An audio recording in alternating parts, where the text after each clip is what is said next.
My 11 Circle presents Cricbuzz Live. We are all set for an exciting encounter. Now, at the very start, let me make something very clear that all of us are meant to be cricket journalists. We're meant to be extremely neutral. But there are times in life where that gets a little bit nudged. There are times in life where we are pushed to the limit. And I'll have to say that every time this tournament comes around, when one particular team goes, there are a few members around My 11 Circle presents Cricbuzz Live who may lean towards one side or other. So please forgive us for that. I'll let you decide who might be whom. First, let me welcome our newcomer to the show for the first time this season, looking resplendent. And so far, I only refer to the painting behind him, and that is Simon Doull. Simon, welcome. Thank you very much. Great to be here. Great to be back on Cricbuzz and really looking forward to it. Look, we've had a great start in the UAE. I've done the first 4 games as on commentary, and it's been magnificent. We've seen some cracking results. Last night's one probably the most boring of all, perhaps. So the other 3, the first 3 were brilliant games of cricket. So looking forward to another one tonight, and great to be back on Cricbuzz. Don't even get started on yesterday. We'll be here all day talking about it. Joy, just a quick one. We're all neutral, aren't we? Yeah, I was really upset that, it's his first day here, Simon's first day here. He's one of our friends. And calling him out because he's a friend of Brendan McCullum that he'll support KKR is just not on. Simon is as neutral as you get. He's a very, very neutral commentator, and he's never going to support one side. So I think, I know you try to make it as a joke, but that's an insinuation on Simon that I will not stand for. He's as neutral as they come. Thank you, Joy, for setting that straight. So we'll keep it that everyone is absolutely neutral. Simon, you're off the hook on that one. Well done, Joy. Well played, Joy. Right, that's in the power play. Sometimes we tend to hit it over the top. But remember, quick reminder, the Kolkata team have won the toss. As expected, they've asked Mumbai to bat first, which means it's about time right now that you try and get your combinations right. Would you possibly get Russell into your My 11 Circle team and make him captain if he's chasing? Very different from when they're batting first. Would you put Rohit in as captain? Surya Kumar, does he get in there? We're going to be talking about our trump card very soon. But all you need to do is get on the site, select your match, and guess who you're playing against? Some very serious contenders led by #Dada. He's going to be up there as well. But this is the contest we're looking forward to. It's Mumbai against Kolkata. And the first thing that strikes you, and I don't want to read too much into the numbers, Simon, I'll come to you, is the lopsided head-to-head record. Normally, it's about like this. Between these two teams, it's like this. Should we completely ignore it? I think we do have to ignore it. It's a brand new year. It's a new opportunity, I guess, for the Kolkata Knight Riders. I think they're a better side this year. Yes, I think Mumbai have had the wood on them. It's it's commonly known, but I just think the sides probably even themselves out a little bit more this year. I apologise, my phone, the hotels. It's what happens when you stay in hotels. My phone is going in the background, but we'll ignore that. When you face new sides, and I think new players in this Kolkata outfit are just going to give this side a little bit more of a lift. So I would ignore anything in the past. It's a brand new tournament. It is a brand new venue, and I think it's going to be fairly evens tonight. Joy, have a look at these numbers, and I know you've got many counter takes on that. 2008 to 11, 7-1, then sort of evened out in the period, the golden period of Kolkata, and then once again 8-1 from 2016 till today. Look, I think for Kolkata Knight Riders, I think the best thing is that really IPL teams change immeasurably year after year, and this team with Morgan out there, Cummins out there, a new coach. One more year of Shubman Gill maturing, I think it's a very different entity from the team that you saw last year. So it's very, very difficult. The other side, Mumbai is okay, but Mumbai is 2019 Mumbai without perhaps Malinga, which is not perhaps as strong as their 2019 outfit, because Malinga was one of the all-time great bowlers of IPL history.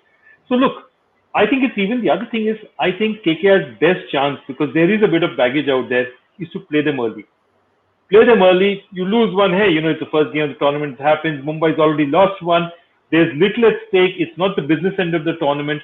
So if you look at what they've won or they've lost, their really big losses have happened right towards the end of the tournament, where there's crucial games have happened, a lot of pressure, playing in the Wankhede, and they've just crumbled under that pressure. This is a great opportunity In many ways, there are no spectators in the ground. I mean, the Wankhede is one of the most hostile grounds you can play in. Anyone would tell you that. And if you're an outsider coming into the Wankhede, it's like a pressure cooker out there. So I think this is a great chance for KKR to play them in a neutral venue early in a tournament. You lose it, it's okay. It's the first game. We'll shake it off. You win it. It's a great start. KKR has nothing to lose. It's a great opportunity for them.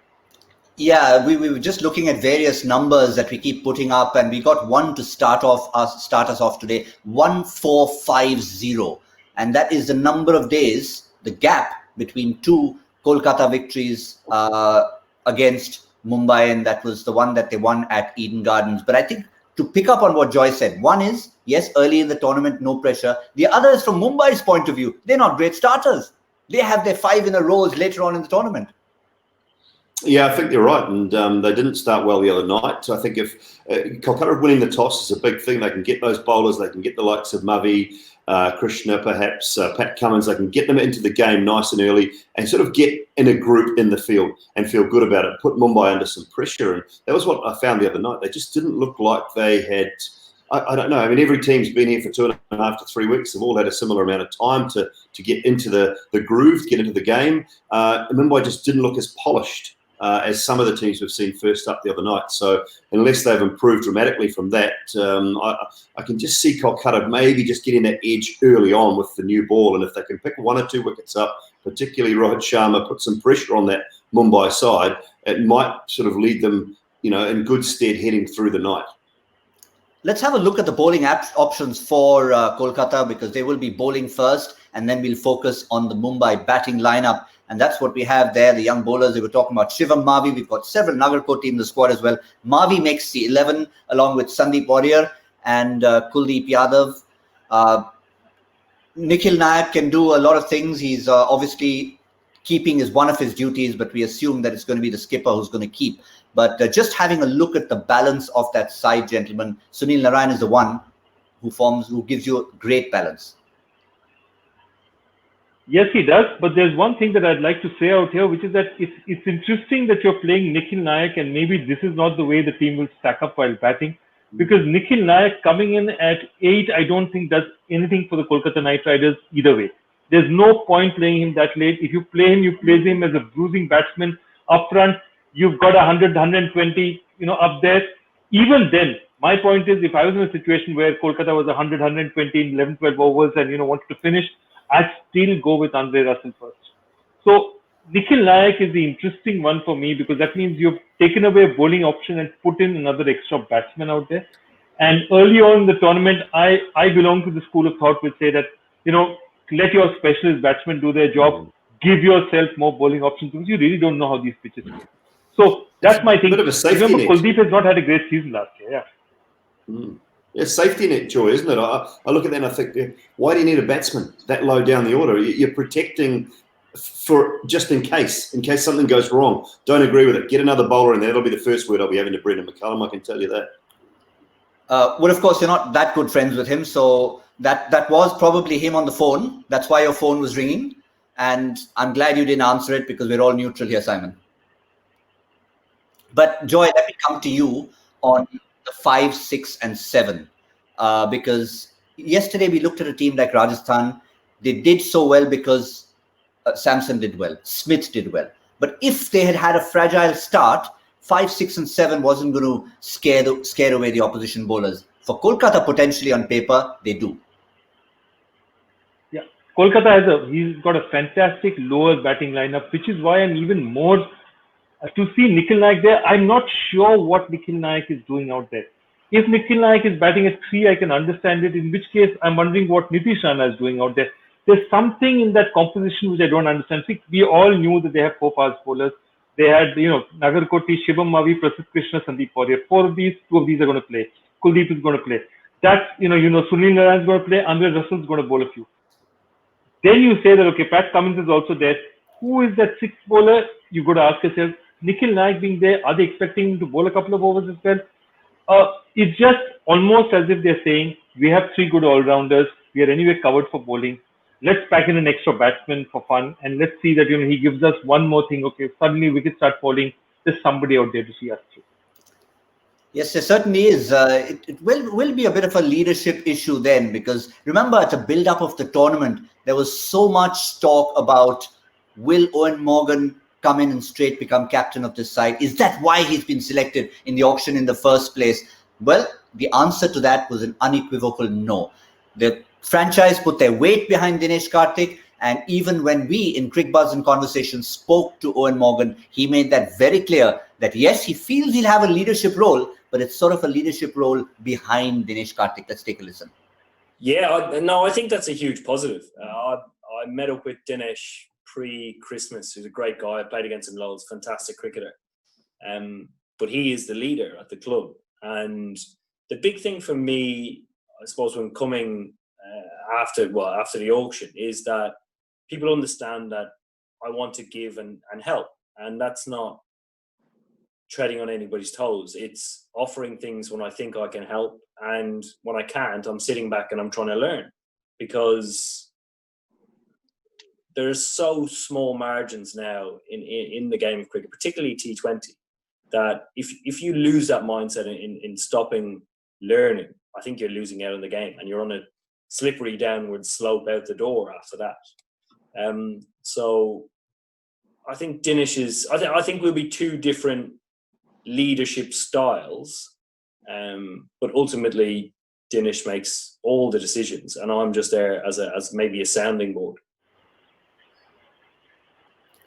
Yes, I'm going to get Joy in on Owen Morgan, because he knows him really well and he's seen him in different phases of his career. But let me also tell you one very good technical reason why Owen Morgan didn't make it as captain for this franchise, and that's because it's very difficult to understand the Irish accent. From Dublin, you come in from Dublin, and you cannot get a word of what he's probably trying to say to get the batting order in order, right? So, Joy, other than that, what do you see as Morgan different from that time till now? See, we saw Morgan, KKR, the original time KKR saw Morgan was as 2011 young kid, just made it to the English team. He's doing really well for himself, and he's really the guy who's going to really do it for his team.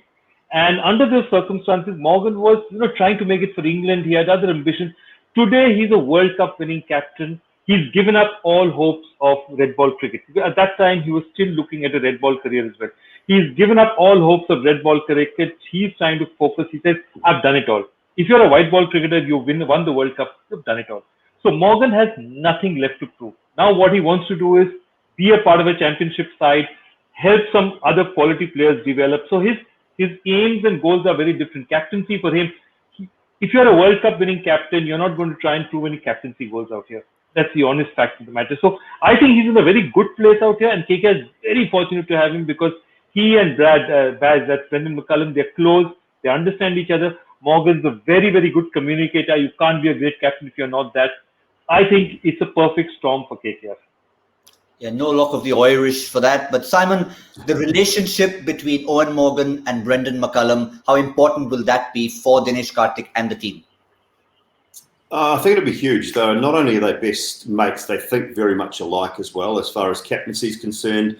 Some of their theories on the game, they think very much the same way, which is aggressive by nature. You've seen that with England. You saw that with New Zealand under Brendan McCullum's captaincy. And they'll bring a very similar dynamic, I think, to a coaching and a senior player structure. So Brendan McCullum, if he has anything to talk to Dinesh Karthik about, that's what he'll be doing. Owen Morgan will reinforce that as well, but he'll also be good for the some of the younger batsmen. I think he'd be great for Shubman Gill. He'd be great for some of the young players in that Kolkata lineup. So that, to me, will take a bit of pressure off Dinesh Karthik, and I think it will just allow him to be Dinesh Karthik, the player, and just keep an eye on things as the captain, but have Morgan there as a sounding board. And as I say, that relationship between the three of them could be quite crucial to see how far Kolkata can go this year. Yeah, I think sounding board is a very good way to look at Owen Morgan. And I think that's what he said when we chatted to him. And at least he's not shying away from the leadership role. He's saying, I'm in there, but I'm happy to be number two to Dinesh Karthik. But let's talk about another key factor of this Kolkata lineup. And he is actually an integral part of today's Boost Stamina Meter, a new feature we've introduced on My 11 Circle Presents Cricbuzz Live. We've talked about some of the players who have had reasons. Yesterday at the end of the game, it was Steve Smith. But the person we've chosen today is Dre Russ. I mean, he puts so much into it, with bat, with ball, in the field, taking those acrobatic catches. Whatever he does, he is giving it 100% and more, Joy. And if we have a look at the stamina scores, we've seen Russell score in there, but we see parameters for the reason why we have put Andre Russell in there. No, absolutely. The two things is that stamina it's a 40-over game, but a 40-over game is even more of a 40-over game if you're a fast bowling all-rounder, because that means you're taking pressure on both sides of it. So you're scoring 510 runs. He's capturing 11 wickets. He was on the pitch for at least 34 balls bowled on average. That's a lot of this thing. That means you're talking about almost almost 6 overs, and you're batting 6 overs. You're bowling almost 2.5 or more than 2.5 overs. So, and his bowling it's not slow bowling. He's bowling at 132, 133. He's bowling faster than that. It's a hell of a lot of strain for a body to take. To be a fast bowling all-rounder there are many other, cricket can be maybe not as demanding a game as some of the other games involved. But a fast bowling all-rounder is about as tough as it gets in the game of cricket. And given also the huge responsibility that Russell carries, because he's the finisher for that team, he was their best batsman, it's a disproportionate burden. He definitely has a lot of stamina out there. In the context of today, Simon, in particular, it's going to be his bowling that's going to be more important, because if Kolkata bowl well enough, you'd assume that they won't be calling upon Russell to play a rescue act towards the end of the batting innings. So his bowling plays a huge role. Yeah, I think it always is. And when you're an all-rounder and a genuine all-rounder, you want to be contributing in both formats of the game. And, there's times that Andre Russell has played where he hasn't been able to bowl, courtesy of a knee, courtesy of other injuries. He wants to bowl. It's just difficult for him.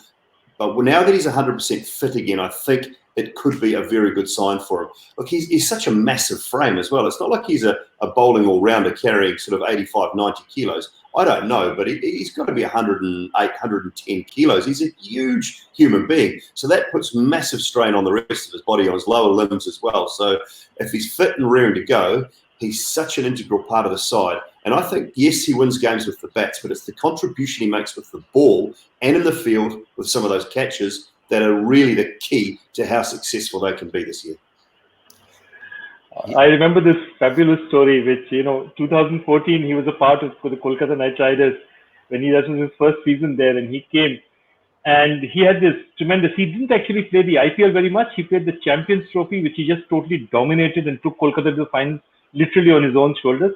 So I told him, I said, look, and I was just teasing him, and he's a fun guy to be around. And I said that, that body of yours, I never see you do anything in the gym. He says, no, man, I go to the room, all we West Indians, we go to the room and we do our push-ups. This body wasn't ordered on Amazon.com. So I said, yeah. This body certainly wasn't ordered on Amazon.com. But having said that, I think if he took care of his body, because his frame is by nature a heavy frames tend to get more injuries. Like Sunil Narayan will get injured, but Sunil Narayan's injuries will not be as debilitating as somebody like an Andre Russell, fast bowler, heavy frame. So, yeah, Kolkata will just, they'll be telling him, maybe they'll probably shield him for the number of overs they want him to bowl, because they'll probably say, the physio might even say that, okay, you're going to bowl 2 overs, don't give him more than 2 overs till, he's fully fit. So all those things could happen. They will need to nurse him because he's such an important asset to them. Yeah, Sunil Narayan's biggest injury worries come when his the particular brush he uses to get that mohawk in place doesn't arrive in time. Then he's in real strife, and he doesn't want to get out on the field with or without the pink glasses. But we leave that alone for the moment. They're both going to be playing, but let's remind you folks, it's a game with 2 teams playing. We've talked all about the Kolkata team. Let's remind you of Mumbai. The reason why we haven't talked too much about it, of course, is because they are unchanged. Let's still remind you of the team they have. Rohit Sharma saying at the toss, they're going with the same 11 as lost the opening game to Chennai. But having a look at that, I suppose there were no reasons to change anything, even though they finished second best, Simon. I don't think so. They've got to give these guys, and it looks like they're best 11. There's a possibility that one may change in and out through the season, but it does look on paper to be their best 11. To me, it's just about getting it right at the top. Rohit Sharma, Quinton de Kock, getting them off to a good start, which is going to happen, you'd think, more often than not with those quality players. When do they bring Pollard in? It's a bit of a situation like Andre Russell. To me, I really want to see Pollard just back more overs. And number 4, I think, is an ideal slot for him. If they can do that, then they rely heavily on Pollard and that top 3, Suryakumar Yadav as well. Then the Pandya brothers, Pandya squared through that middle order. And they're going to be a side that needs wickets up front. Whether it be Bolt, Pattinson, Bumrah, they are going to need wickets up front to put opposition sides under pressure. I don't think they have. I mean, Rohit Sharma is a good leg spinner. He's certainly not the best leg spinner, I don't think, in the competition. And I don't know whether there's a genuine wicket-taking leg spinner, and neither is Krunal Pandya. Other sides have got genuine wicket-taking spinners, and I don't think Mumbai have that. So to me, they need wickets up front with those new ball bowlers. I hope you're listening carefully, because these are all invaluable tips as and when, in case you're late, one of the late Latifs, still haven't made your My 11 Circle team, or are making last-minute changes to it. We've promised to help you, and we'll keep our promise. It's not only Dada who has his Vada. We have our Vada here on the show, and it is to help you. And tell us your trump card. Who do we feel is the trump card? We feel today it's Trent Boult, partly because of his role against Sunil Narayan and his record against that, because Narayan comes on the top, but also because he's one of those players you may be slightly undecided on choosing. You have to get in a Russell, you have to get in a Narayan, a QDK, a Rohit Sharma. Once you're finished with all these expensive players, you're not left with too much. And Trent Boult comes relatively inexpensive, so get him in there. But at the other end, Simon, and I want to get you quickly into this, is going to be Jasprit Bumrah. Not quite boom, boom, as we expected him to start the tournament. Is there any cause for Indian fans or Mumbai fans to be worried, Simon? I don't think so. I mean, he's a quality performer. I've got big raps on Jasprit Bumrah. He was the best white ball exponent in the game, probably for about 2 years running, I think.